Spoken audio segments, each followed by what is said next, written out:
Tomorrow, the Congressional Budget Office, a non-partisan agency of economists, is expected to release its report on the American Health Care Act, the Republican plan to repeal and replace Obamacare. The report will outline the estimated cost and impact of the bill. The reignited health care debate was a hot topic on the Sunday morning programs. House Speaker Paul Ryan weighed in on Face the Nation with John Dickerson. The one thing I'm certain will happen is CBO will say, well, gosh, not as many people will get coverage. You know why? Because this isn't a government mandate. This is not the government makes you buy what we say you should buy, and therefore the government thinks you're all going to buy it. So there's no way you can compete with, on paper, a government mandate with coverage. What we are trying to achieve here is bringing down the cost of care, bringing down the cost of insurance, not through government mandates and monopolies, but by having more choice and competition.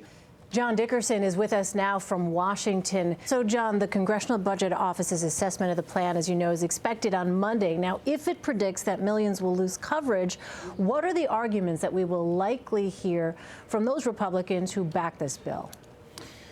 Well, here's why that's such a problem. President Trump said more people will be covered than are currently covered.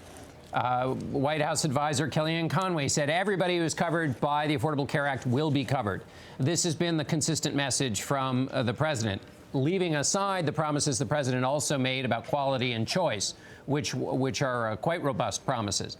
So that's why this is a big hurdle if CBO comes out and makes this judgment. If this legislation fails, what is the potential political fallout for the White House as well as congressional Republicans?